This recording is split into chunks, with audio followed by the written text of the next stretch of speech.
Have you ever completed a very hard task, then discovered you could have completed this task much easier and without witnesses? Well, Don will be back to tell you about that pretty soon. We want to welcome you to our podcast. This is the Double Trouble Senior Edition podcast. I'm Dave Porter. This is my brother Don. We're identical twins who were looking for something to do, so we started this podcast. And we're having fun doing it, and we're just going to keep doing it until somebody tells us to quit. But we want to tell you we both suffer from mild cognitive impairment. Our dad died a few years ago from Alzheimer's, and we're trying to fight that off as long as we can. And while we're doing this podcast, we want to do all we can to help other people with memory problems. That's right. By doing some tests and different things. Well, Don, tell me about your epiphany you had while you were doing this very important task. Well, I was still a young man. I've been married about 10 years. This was about 41 years ago. We had got out of the Navy in 1983, and we moved to St. Peters, Missouri, and I was working for a large company, traveling around the country, working on some angiography equipment. And I was gone all the time, traveling 5 days a week. And after about the first 6 months or so, my wife decided, we had 2 small children, and my wife decided that she'd be much happier if we moved back home and let me drive back and forth from Lebanon, Missouri to St. Louis area to go to the airport or whatever it is I needed to do to go on these trips. And she asked me if I wanted to come along with her. I said, well, I believe I would. So I didn't want to live up there by myself. I want to pay 2 house payments. So we sold our house in St. Peters and bought a house in Lebanon. And about 2 or 3 months later, we were in the spring or so, we were going to do some planting of plants and flowers and that kind of stuff. And my wife had spotted a half whiskey barrel at her mother's place, and her mother said she could use it. So I went over to get it, and it had horses there. So I put the half barrel in the back of the pickup, and I loaded some manure into it, about half full, and I loaded some more manure into the pickup to put in the barrel when we got it put in place. And I drove back home. And when I got pulled in the driveway, and I opened the tailgate on the pickup, and I picked up that barrel, which weighed about 20 pounds by itself, and about half full of fertilizer. It probably weighed 60 pounds. And so I picked that barrel up, and I walked about 50 feet across the yard and set it down in the middle of the yard. I thought, boy, that was tough. Walked back over to the pickup. Got in that pickup, turned around, backed into the yard, right to where the barrel was at. Got out of the pickup and started shoveling the rest of the fertilizer into the barrel. When I got done, I was pretty tired, and I was sweaty, and I just happened to look at my wife on the porch. She's standing there with this confounded, kind of a confused look on her face when she said, "Do you realize what you just did?" And it didn't hit me for about a minute that I had could have saved a lot of problem carrying that barrel across the yard if I just left it in that pickup and backed over and just took it out of the pickup and set it down. Lessons learned. And now the world knows about it. And I still haven't lived that. The whole world knows now. It's forever. It's in the internet. I still have not lived it down. I'll get reminders of this stuff occasionally, maybe once a year or so, because everybody likes to have a little fun at my expense. What are you going to do? Often. Yep. All right. Well, whatever. That's a great story. A little long, but not really. I don't think we need to know all about it. You know me. I think you could have left the part out about St. Louis. You could have just told about being unloading the truck. Well, I thought it needed some context. Well, I guess so. Well, it's time for us now to go through some memory exercises for you folks. Don's going to start with a memorization exercise. Then I'll give Don some medium-level riddles to solve. Take it away, yep. Don. Okay, David, I got 3 words for you to remember. Okay. Right. Are you ready? Yep. The first word is calculator. Calculator. Calculator. Second word, piano. Piano. Piano. Piano. The third thing is sewing machine. Sewing machine. Yes. Calculator, piano, and sewing machine. Calculator, piano, commit those to memory, and we'll come back to them just a little bit. All right. So now we're going to do a little bit of memorization exercises, okay? I'm going to read you I'll read you a story. I'll show it on the screen there in a second. And I'll read this thing to you as soon as I find it. What did I do with it? Nope, it's over here. Okay, you ready? Fire away. Wendy, Carl, and Doris walked their dogs. Wendy wore a tan vest. Carl had a leash in each hand. And Doris tossed a tennis ball. You got that? Okay. You want to Got think it. about that? Stare at the picture. Read the words again and see if you can commit some of this stuff to memory, okay?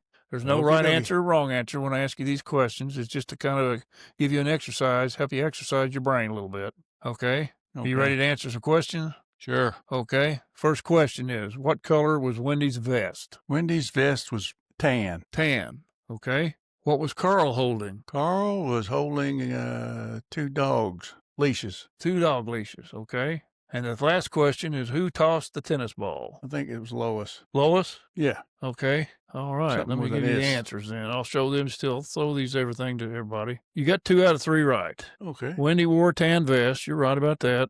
Carl had a leash in each hand that was attached to dogs. And Doris is the one that tossed the tennis ball. Doris. Oh, yeah. You were pretty close. I'll say you were close. You got the is right. You didn't get the Lois right, but you didn't get the Doris right, but you got the Lois wrong. Never mind. You know what I mean. I can't even remember. I just read it. Okay, moving along. Appreciate the story there. Let me give you some riddles. This is what I call medium level riddles. I'll be adding some of these to our memory exercises playlist on the channel here this week, and then I'll start getting some other new stuff on there. Here's riddle number 1. The more of this there is, the less you see. What is it? The more of this there is, the less you can see. What is it? More of this there is, the less you could see. That would be probably darkness. That is correct. Very good. Very good. Here's number 2. Forward, I am heavy. Backward, I am not. What am I? Forward, I am heavy. Backward, I am not. 5 seconds, Don. I don't have a clue for that one.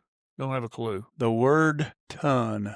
Okay, forward is heavy. Backward is not. Backward That is is correct. That's a good one there. Yeah. Okay, and here's the last one. Yeah. What can fill a room but takes up no space? Air. Wrong. Light. Light. Well, okay. Well, air too. Yeah, that's true. That wasn't this riddle. That's another riddle. Oh, okay. Well, all right. That's not the Stupid riddle I riddle. gave you. Okay. All right. Yeah. Let's go over those words again. Do you remember the words I gave you? I do, actually. Sewing machine was one. Sewing machine, yeah. Calculator. Yeah. And that middle one's always the hardest to remember, so I'm reading. It is for me, anyway.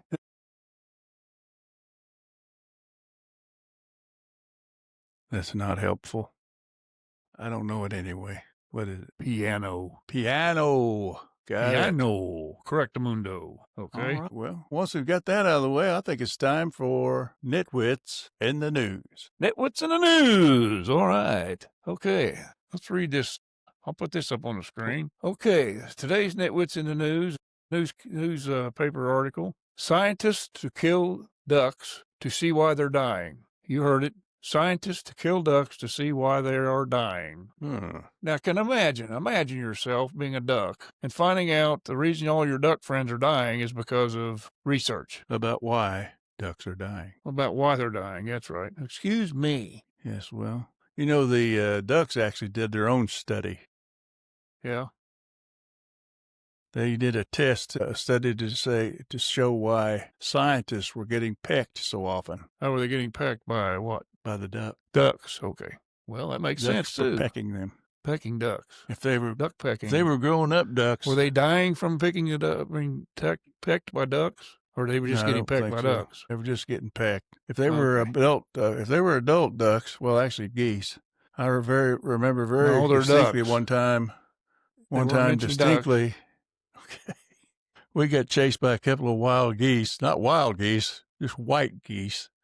And they were beating the crap out of us with their wings over at Grandma Dugan's house. Those were chickens. Over there. Oh, they weren't. We were waist deep in 150,000 chickens. That was turkeys. Well, it wasn't geese either. Well, what was it? It's two different stories, Donald. The geese, there was 2 of them, and they were chasing us over at Grandma Dugan's house over there by Taylor Avenue in that area. Oh, I was thinking And about it in the country down there with the them chicken. geese will beat you to death with their wings. That other story was down in on a my farm. competition somewhere, and we got stuck in the middle of probably 20 geese, but it seemed like 200. 200. I think it was 200 geese. It was turkeys, Or though. chickens. I thought it was chickens. Turkeys. I believe it was turkeys. I don't I'm know. not We was sure. pretty hip deep in them anyway, or waist deep in them. I don't know.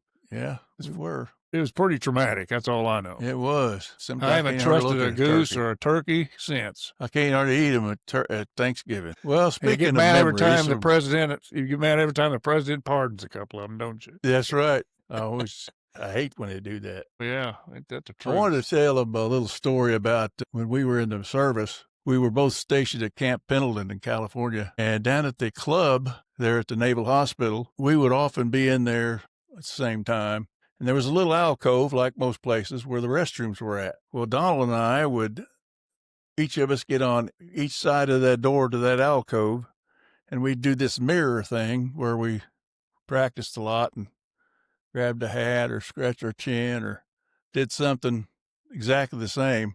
And these people would walk up behind us. Mostly Marines. Mostly Marines. They'd turn around and wonder, where's the restroom? They never figured out that they didn't see themselves in that dang mirror. That was a lot of fun. Mostly Marines. Yeah, you could stand next to the door and they'd start a line. That's right. Used to do that on the ship all the time. Yeah, that's right. Okay, well, why don't you give our, well, I've got actually a pretty terrific word of wisdom today. Yeah. And it's something that affects all of us, especially when we are someone of a certain age. The older you get, the riskier the sneeze becomes. That's true. I have that problem all the time. Yeah. Yep. Well, I think, David, it's about time for us to get out of here. How about some words of inspiration? Oh, yeah, I do, as a matter of fact. Let's do that before we get out of here. This quote is from C.S. Lewis, and it has to do with, basically has to do with people who are getting older and their memories starting to fade on them, or having some problem with mild cognitive impairment or something like that. C.S. Lewis's quote was, "You're never too old to set another goal or to dream a new dream." You got to keep trying, folks. You just got to keep trying. We're just trying this stuff on here with these exercises and everything for helping ourselves keep our brain moving, and we're hoping we're going in the right direction, and we're hoping to see you guys having your direction. We had a couple of shout-outs today. Mine is to my children, my youngest daughter, Haley Porter, my oldest daughter, Misty Mann, her husband, Chris, and my grandson, Jonathan. How you doing? Shout out to you. And why did you have to do a shout out? Well, because last time I did a shout out to my dog, Maggie, and my youngest daughter texted me and said, "So you'd rather shout out to the dog before you shout out to your kids. Step it up," she said. At least you remembered their names. That's more I could say. True, I do remember. I did my grandkids. Yeah. But I'll give a shout out also to my oldest grandchild, Chloe. She has 2 kids, my great grandkids. Their names are Abel and Timmy. And let's give a shout out to them.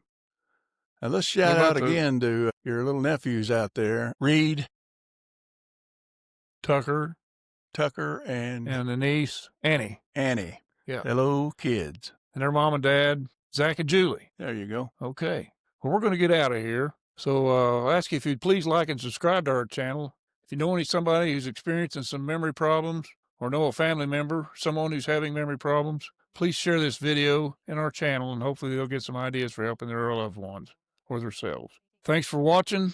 We're glad you're here. Come back and see us for the next episode about a week from now. Check out our videos on these exercises we're doing and riddles and trivia questions and stuff. We're doing this for you guys and for us. So thanks for joining us. God bless you. Be good to yourself. See ya. See ya.